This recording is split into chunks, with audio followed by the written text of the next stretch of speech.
Di antara dinginnya kabut yang menyelimuti Tatar Pasundan, dan di tengah gemuruh jutaan doa yang terlantun untuk Sang Pangeran Biru, sebuah takdir baru telah tertulis di langit kota kembang. Selamat datang kembali di Bon Jovi Channel, rumah bagi jiwa-jiwa yang setia, tempat di mana cinta pada Persib tak hanya dibaca, tapi dirasa. I'm not gonna put pressure, I don't put pressure, but today is history. Today we're gonna make history. Hari ini kita tidak sedang membicarakan pemain biasa. Kita sedang membicarakan sebuah anomali, sebuah kepingan puzzle mewah yang jatuh dari menara gading Eropa, melintasi benua, dan memilih untuk melabuhkan sisa ambisinya di tanah Parahyangan. Namanya terdengar seperti sebuah soneta Prancis yang elegan. Layvin Kurzawa.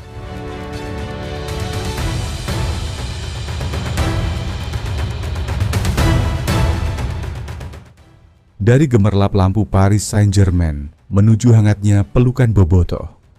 Bagaimana mungkin seorang ksatria yang pernah berbagi ruang ganti dengan Neymar dan Mbappe, kini berdiri tegak mengenakan zirah kebesaran Maung Bandung.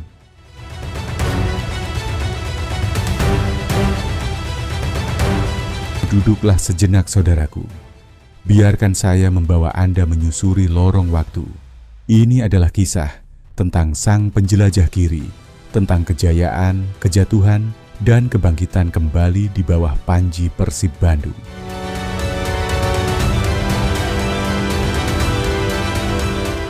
Kisah ini bermula jauh dari hiruk-pikuk gelora Bandung Lautan Api, tepatnya di Frejus, sebuah kota pelabuhan kuno di Tenggara Prancis. Di sanalah pada tahun 1992, tangisan pertama Layvin memecah udara.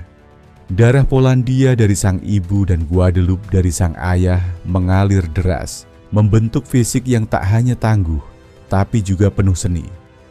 Layaknya bunga yang tahu di mana ia harus mekar, bakat Kurzawa tercium oleh AS Monaco. Di tanah kerajaan itu ia ditempa, bukan sebagai besi biasa, tapi sebagai pedang yang tajam. Tahun 2010, ia melangkah ke panggung utama. Namun, dunia baru benar-benar menoleh padanya di musim 2013 sampai 2014. Di sisi kiri lapangan Monaco, Kurzawa bukan sekadar bek. Ia adalah sayap yang tak kenal lelah. Ia berlari seolah kakinya tak menjejak tanah, mengirim umpan silang laksana seniman melukis kanvas. Masih ingatkah kalian? Di masa itu, ia adalah golden boy. Ia adalah definisi bek modern sebelum istilah itu menjadi tren. Kecepatan, agresi, dan naluri membunuh yang tak lazim bagi seorang penjaga pertahanan. Monaco menjadi saksi bagaimana seorang bocah berubah menjadi predator.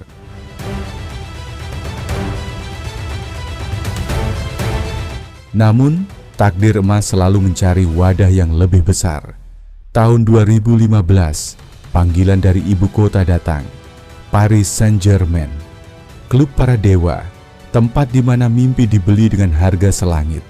Di Paris, Kurzawa bukan lagi sekadar pemain muda.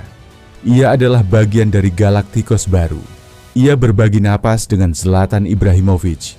Ia berlari beriringan dengan Edinson Cavani. Dan kelak, ia menjadi saksi keajaiban Neymar Jr. dan Kylian Mbappe. Di kota mode itu, Kurzawa mencapai puncak nirwananya. 4 gelar Liga 1 ia genggam. Piala demi piala memenuhi lemarinya. Tapi, ada satu malam yang akan selalu dicatat tinta emas sejarah sepak bola dunia. 31 Oktober 2017, Parc des Princes melawan Anderlecht di Liga Champions Eropa.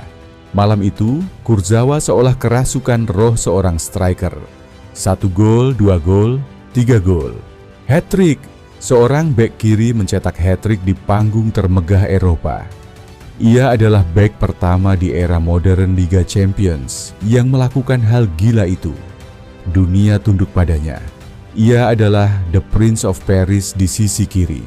Namun, saudaraku, roda nasib itu bundar, seperti bola yang mereka tendang.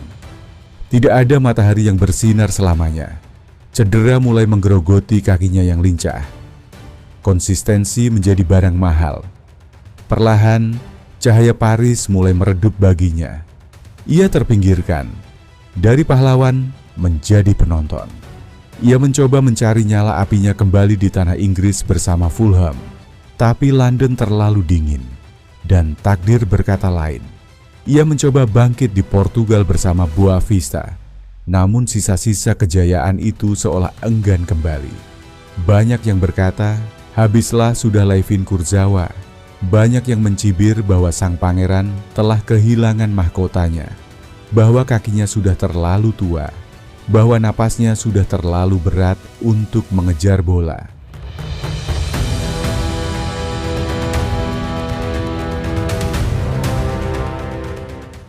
Tapi mereka lupa satu hal. Seorang petarung sejati tidak mati karena luka. Ia hanya beristirahat menunggu medan perang yang baru.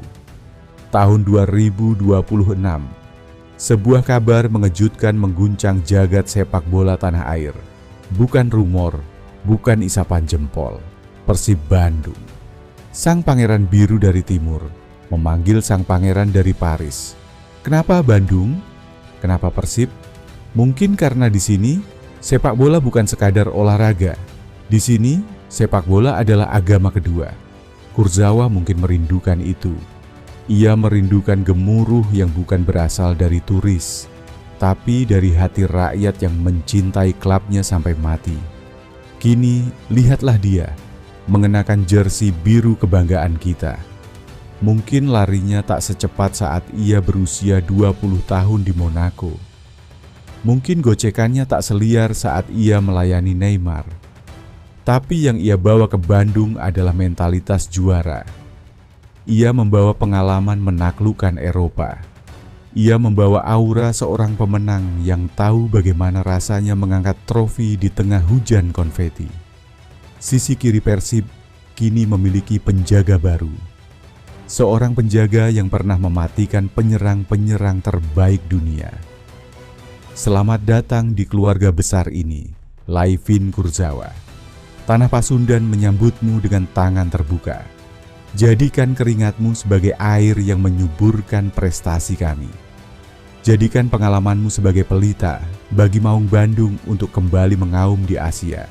Dan untuk kalian, bobotoh sealam dunia, siapkan suaramu.